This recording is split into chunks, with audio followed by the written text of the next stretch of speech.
Susana Aldana, licenciada en Historia en la Católica, con maestría en Historia Andina en la Flaxo y candidata a doctor en nuestra Universidad Nacional Mayor de San Marcos.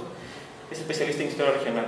Bueno, ya conocen el tema, diversos temas relacionados con el norte peruano.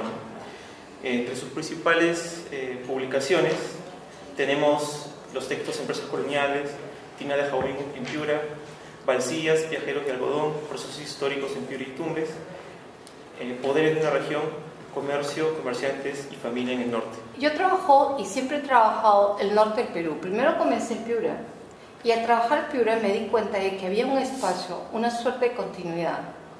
Y hay un remanente que todavía existe, que es el eje entre Piura y Loja. Entonces, si se dan cuenta, puedes ponerle el cursor. Entre Loja y Jaén hay 3 horas en carro. Ahí parece muchísimo más largo de lo que es. De Piura, de Loja, si ustedes donde ven a Loja, el puerto natural de Loja es Paita. Loja es un espacio muy particular porque está en la sierra, encerrado, muy alejado del poder quiteño, muy vinculado económicamente al Perú. Y lo más interesante es que la gente sube y baja. Los piuranos se mueven constantemente hacia Loja y los lojanos se mueven constantemente hacia Piura.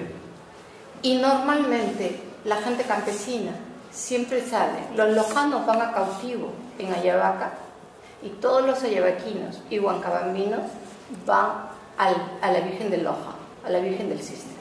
Y se están constantemente moviendo.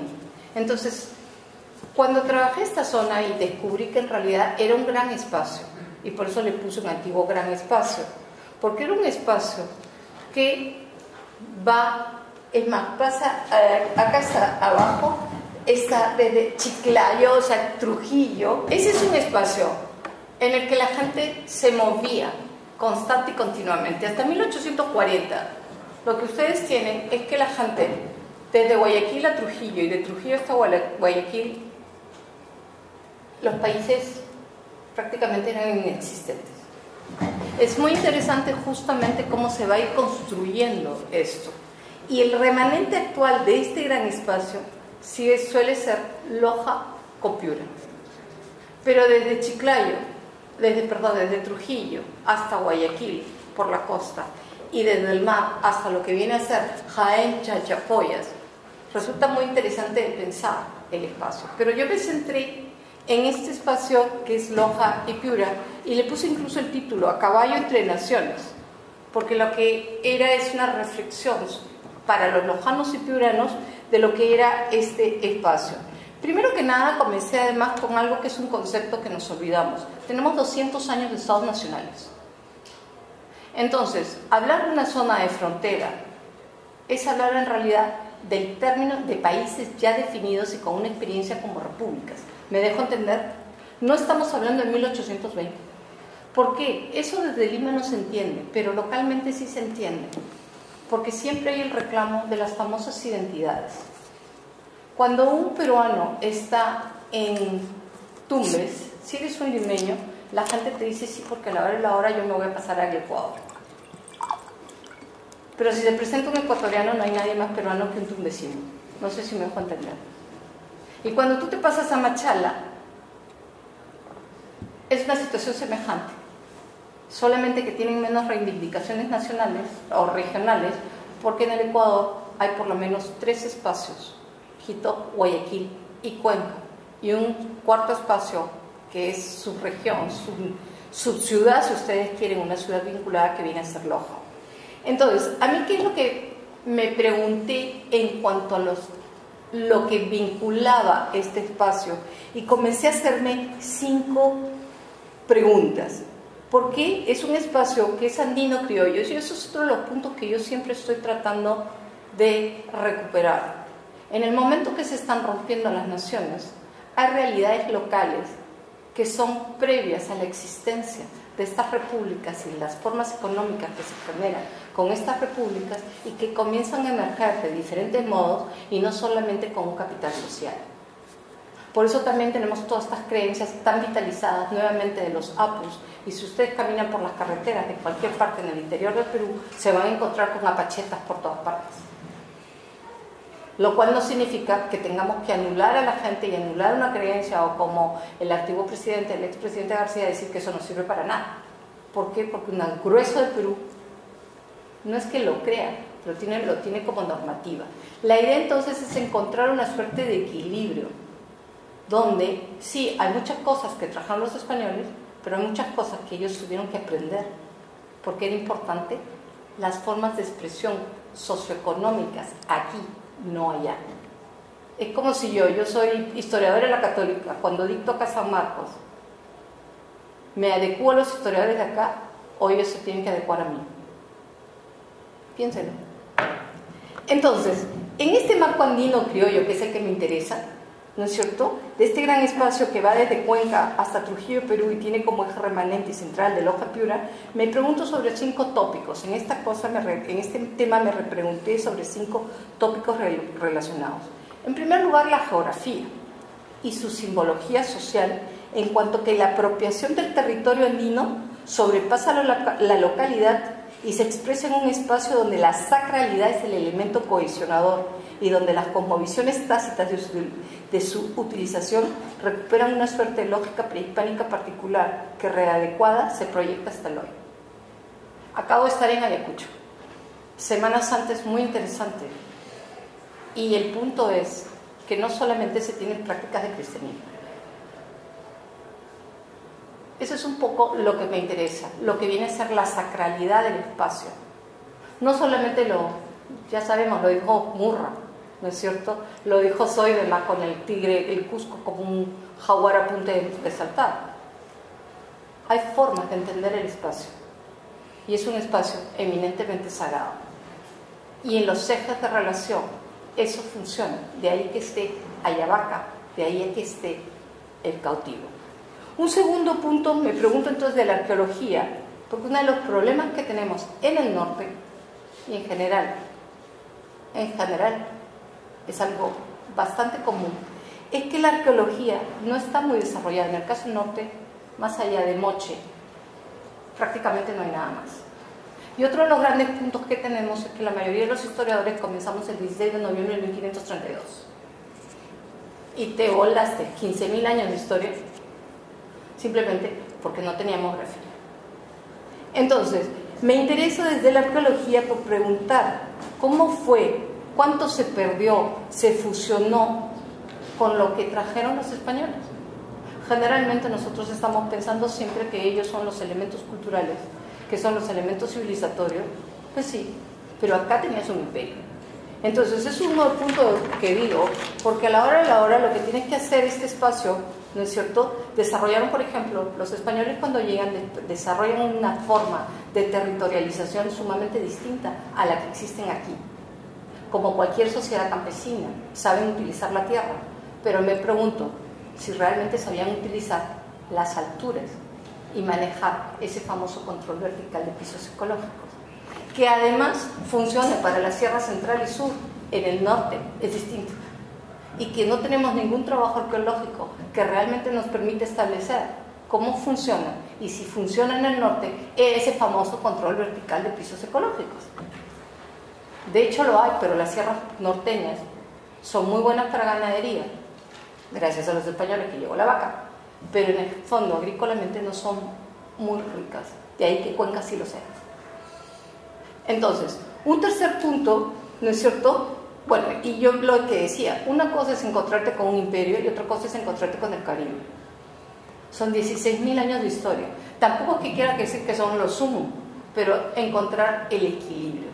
Y a mí me interesa en este espacio entonces ver que estas relaciones Piura y Loja parte de una geografía que es entendida como una sacralidad, de la que en realidad no tengo mucho conocimiento arqueológico. Puedo encontrar, y encima, si lo miro desde historia, más allá de Gutiérrez de Santa Clara, más allá de Cícero León, que esto por aquí, no tengo ni siquiera muchos textos. Y por supuesto, eso es bien interesante para pensarlo, pero ya arqueológicamente. Los españoles obviamente fueron la punta de lanza de un sistema que se iría decantando desde el 16 y el 18, pero sobre todo 19 y 20, con la República y su sistema socioeconómico y político de vida que cambia progresiva, pero irremediablemente las estructuras de organización y de explotación de los territorios. Los burgueses o comerciantes de artículos masiva y técnicamente producidos a partir de industrias buscaron construir un mundo de libres e iguales, es decir, una cuestión de separarse de España, no tanto de eliminar el sistema, y en realidad de cumplimiento de una norma, no de igualdades. En fin, eso lo que me interesa es dejar la base. Cuando tú tienes la construcción de la nación, no estás construyendo una nación unida y vinculada por factores religiosos, como lo que normalmente podías encontrar en una sociedad, entre comillas, premoderna, con todo lo discutible que puede ser utilizar determinadas categorías, y luego se va a construir otra situación, otro tipo de nación, otro tipo de cohesión, porque lo que dijo Edwin es verdad. ¿Qué te mantiene unido? Y no es algo que se le haya ocurrido a Edwin o que se me haya ocurrido a mí, sino que lo plantea Durkheim desde 1840. ¿De acuerdo? Entonces, lo interesante de ese concepto de nación es que busca destruir todo vínculo social extraterritorial a sus límites.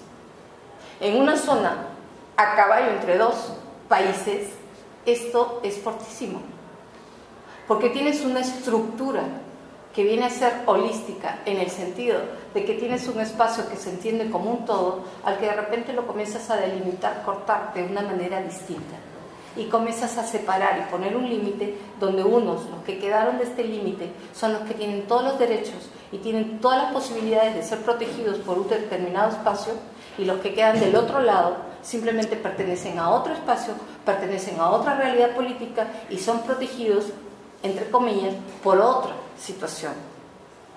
El problema es que estos que están acá normalmente son familia, cualquiera que esté en una zona de frontera lo sabe, y justamente había puesto, porque una de las características de Piura es que siempre ha sido zona de frontera. Si ustedes ven, ¿por qué le puse ese mapa? Es el Google Maps, pero ahí se nota, frente al siguiente mapa, pasa al otro mapa por favor, que no queda tan claro cuando lo copias, la diferencia, se nota clarito cómo tienes el espacio ahí, se nota muy claro cómo los Andes son totalmente distintos, hay una suerte de corredor que sube hacia lo que viene a ser Loja, y por eso se supone que es la separación entre los Andes septentrionales y los Andes centrales.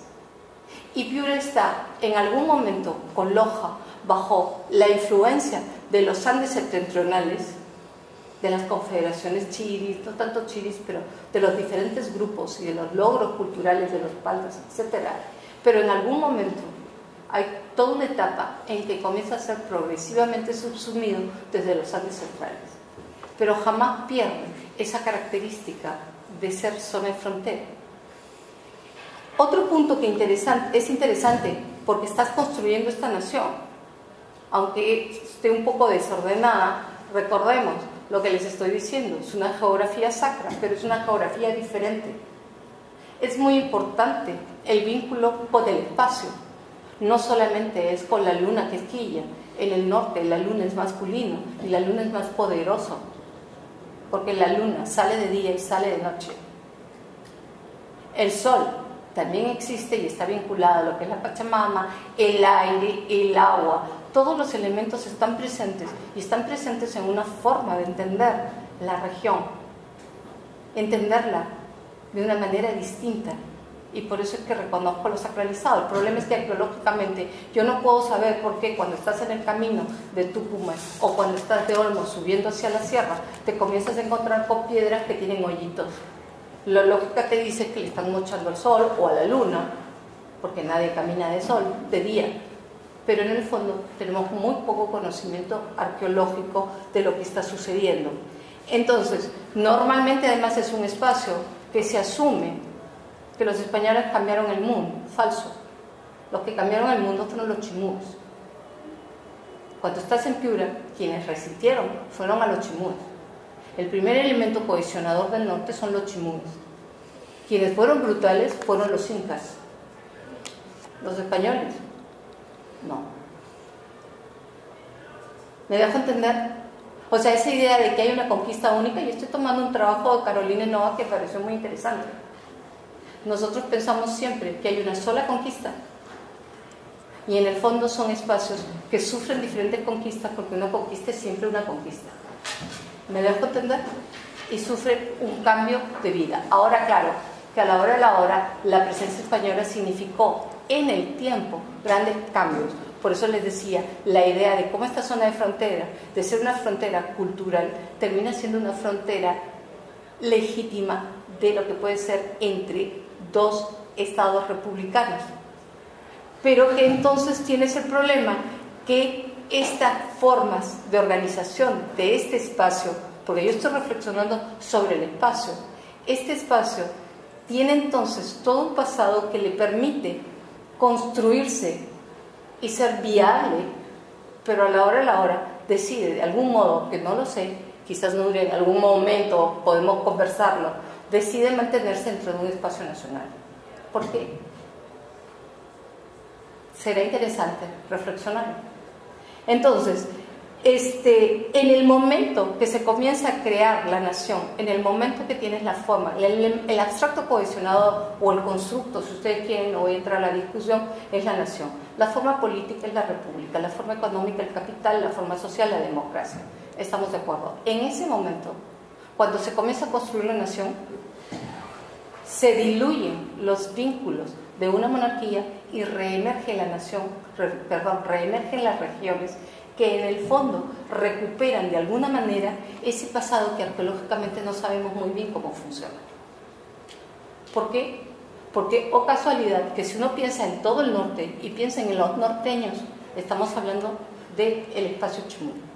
Cuando uno habla de los piuranos, ellos reconstruyen, tal vez míticamente, pero es el espacio Tayán, con los guayacundos.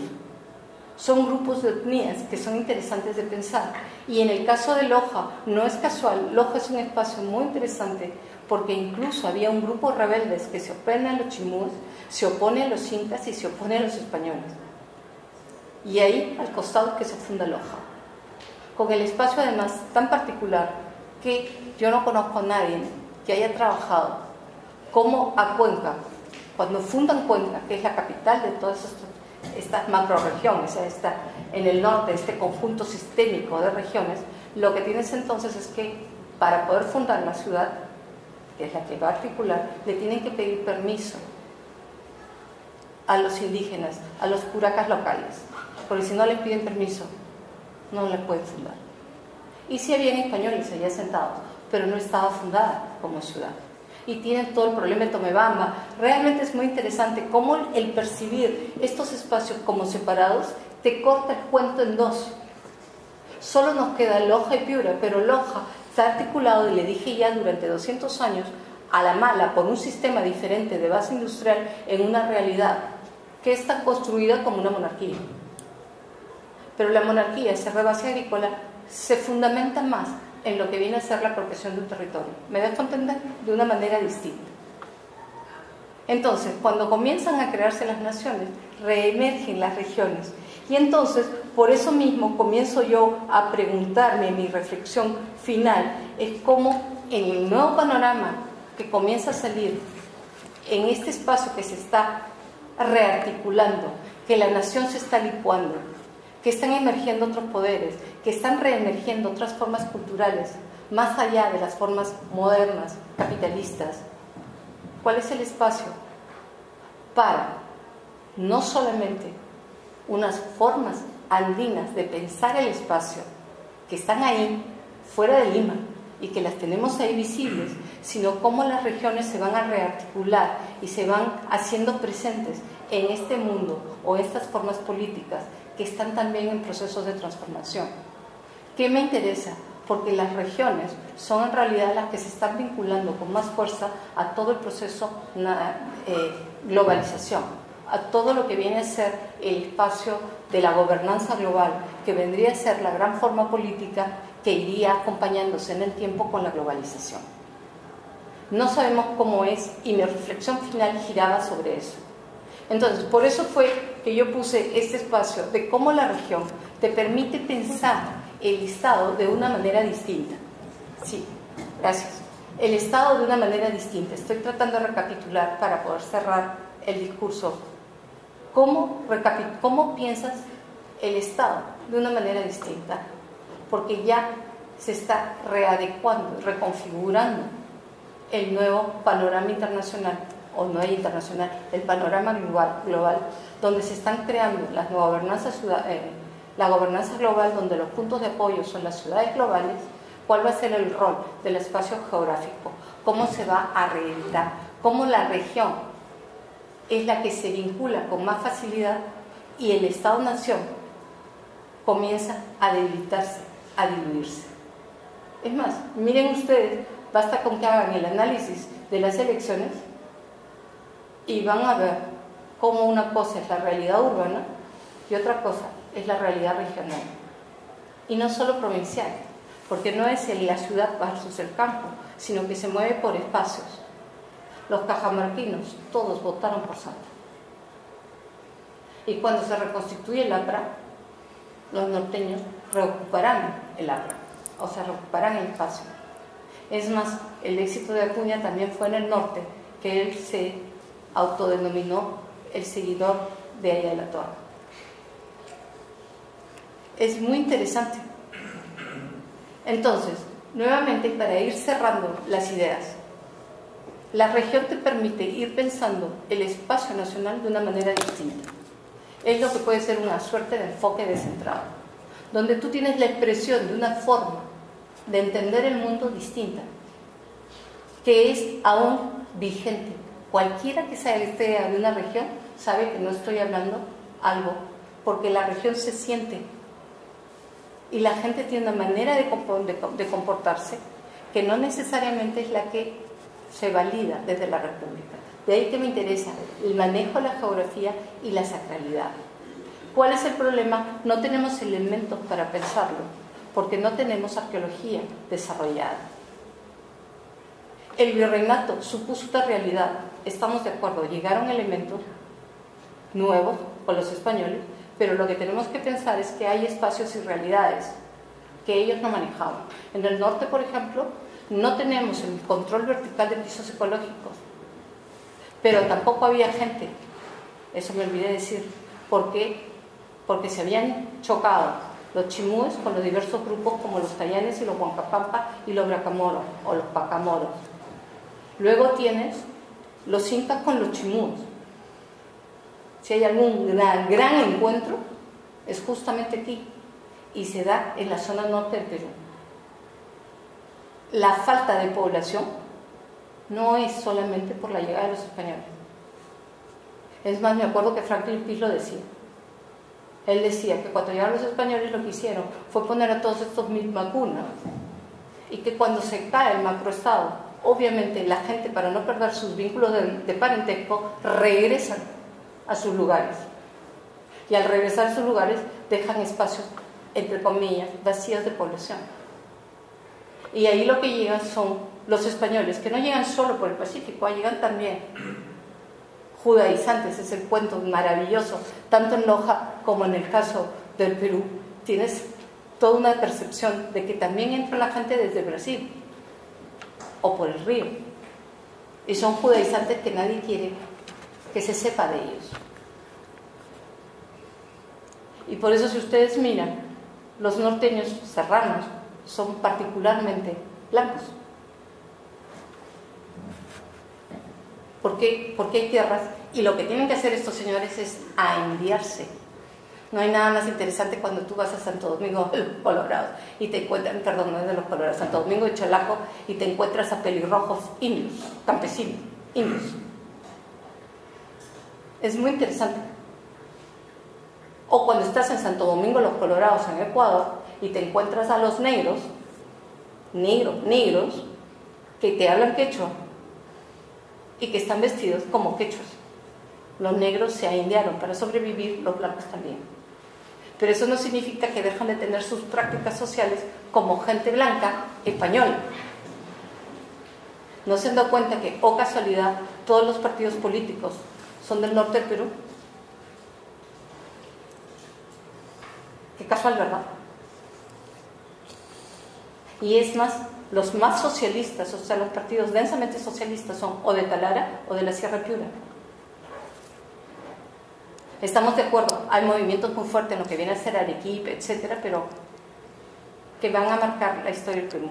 En todo caso, justamente este es el espacio de reflexión de todo lo que te permite la región, cómo el sistema te potencia y te cambia, y en el momento que nace la nación, en el momento que se tiene la forma política republicana, lo que tienes entonces es que las regiones también existen y se potencian, porque son en realidad espacios que tienen una coherencia previa y que de alguna manera sobreviven y se repotencian con la república.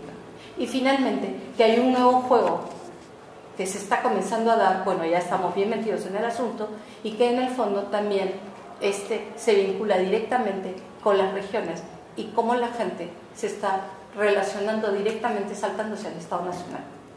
Yo no sé si ustedes saben, pero hay cónsul peruano en la selva peruana, lo cual es muy interesante pensar. En fin, eso era lo que quería plantearles en este espacio, a caballo entre dos naciones, que son dos regiones, Piura y Loja, que existen y que tienen vínculos y que cada vez se están recreando con más fuerza. Todos los cuencanos que quieren comprar ropa barata terminan en Piura. El primer lugar donde hubo Saga Falabella fuera de Lima fue Piura. Y todos bajan a lo que viene a ser la playa de Paita, Yacil, etcétera, porque es el espacio entre comillas natural. La zona de Guayaquil es sumamente difícil, lo cual no significa de que desde estructuras nacionales el gobierno ecuatoriano haya hecho y siga haciendo ahora, con todo este socialismo del siglo XXI, unas carreteras espectaculares. Entonces, por ahí iba un poco mi reflexión sobre lo que significaba una región, y lo interesante entonces de tener una revista donde tú puedas plantear lo que es verdaderamente espacios regionales. Ok, muchísimas gracias.